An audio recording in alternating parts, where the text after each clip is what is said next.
If you were arrested for domestic violence and your wife, girlfriend, fiance, whatever, wants to drop the charges, you may be wondering what can be done with that. Does that mean that the charges get dropped automatically? Well, if that's the situation that you're in, you probably don't feel very lucky, but you are in luck because I am going to be explaining all of that today and how you can use that in your favor. My name is Veronica. I am a criminal defense attorney here in California, and I help people who have been arrested put their criminal cases behind them so that they can enjoy their lives and their freedom. Now, there are 5 key ways that I'll be going over in this video that when the victim does not want to press charges or wants to drop them, you can use that to your advantage. So before I get into all of that, and if you're watching this video and doing your own research, you may already know that just because the victim does not want to press charges doesn't mean that the case will go away. In California, that is not how it works.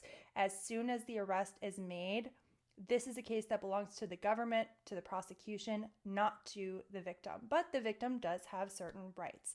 And when I say victim, that doesn't even mean that anything happened. That is the technical term. If you were arrested, you were the arrestee, you may become the defendant. And if you were the person that they're saying was injured, harmed, hit, whatever, then you are the victim. So the first thing that your wife, girlfriend can do is write down a statement about exactly what happened. Now, hopefully that statement is going to look good for you. And the reason why you want them to write that down is because if you are arrested and you have not been to court yet, then you need an attorney. And this is not a DIY project. Do not try to DIY this. You need an attorney to put together a do not file packet that includes this statement from the victim saying, okay, this is what actually happened that night. Maybe we were upset, we got into a fight, I fell, the neighbors called the cops, the police came out, they didn't believe me, and they arrested my loved one anyway. So we need to get that statement along with other good things about you over to the DA because that is the only way that they are going to know that you don't want to move forward with the case.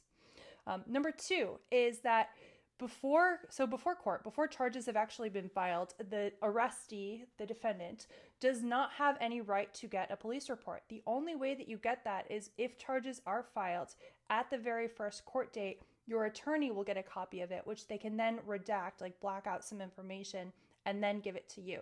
But you cannot go to the police station and request it. They will not give you a copy. But the alleged victim has the right to have a police report, and that can be very helpful to you, to the alleged victim, to any attorney that you hire to figure out, okay, what are we looking at here? What are they saying happened? Number 3 is that if the DA rejects the case, so sometimes you'll find this out at your first court date, sometimes beforehand, the district attorney only handles felony domestic violence cases. So if they don't want to file it as a felony, they give it to the city attorney. And then the city attorney, and they only handle misdemeanor cases, will typically set it for a city attorney hearing where they hear from both people separately and make a decision as to whether or not to testify. So the alleged victim in this case can participate in that city attorney hearing and explain that they do not want this case to go forward. Nothing like this has ever happened before. Perhaps at this point, the two of you are maybe in some kind of marriage counseling or couples counseling, whatever, if that's even necessary in your relationship. But the victim can advocate for you during that hearing. Also, typically before that hearing, because no charges have been filed, your attorney will not have a copy of the police report unless the victim helps you out and goes to get it. Now your attorney knows exactly what the city attorney hearing officer has in front of them so that when talking to you, when prepping you, when deciding whether or not to let you make a statement and what that statement might be, your attorney has all of the information. Number 4 is if the case does go forward, the victim does have a right not to testify. Now, that doesn't mean that she doesn't respond at all if she gets a subpoena, but she has a right as a domestic violence victim in California, per California law, to not testify. And number 5 is that she can testify and she can explain or she can give a different story than she gave that night. Now, this is something that So 4 and 5 obviously somewhat conflict. So she can refuse to testify and she can testify. Great. So which one do you choose? Does she testify or not? It really depends. So sometimes, and I had a case like this recently, where the police have body-worn video of the alleged victim making a statement that is bad for the defendant on the night of the arrest, for example. And sometimes we can get that excluded as hearsay. We can say, well, this is an out-of-court statement offered for the truth of the matter asserted. That's the definition of hearsay legally. So sometimes that will get thrown out. But if the judge agrees with the prosecutor that there's some kind of exception, so there's one that's excited utterance. So for example, something happens, you're really surprised and you say something, that might count. Or maybe she's making a 911 call and explaining what is happening at the time, or explaining something that just happened.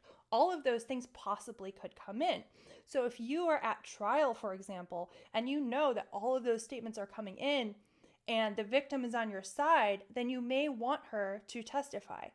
And I actually had that trial I mentioned recently, where we did have to do this because of all of the statements and all of the body-worn video, and we did actually win. The victim in that case was super badass, did a great job of testifying. It did take a lot of prep to make sure that, okay, she knows what statements they're saying that she made. She has some kind of explanation that's plausible, because if she's going to sit up there and look like she is lying, or like she has, prosecution always likes to talk about battered woman syndrome, that could go really far south for us.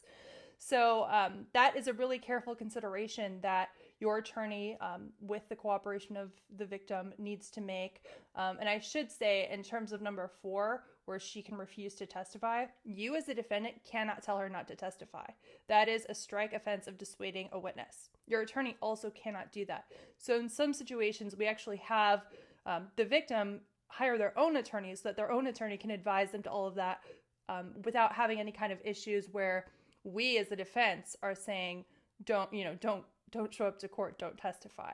And most criminal defense attorneys also provide that service for victims. So if you are an alleged victim of domestic violence, you want to drop the charges. I have clients right now where I advise them, and I'm allowed to do that because they're hiring me to do that without, committing a strike offense myself. If you do have a criminal case in California, feel free to book a consultation with me down below. You can also give me a call there.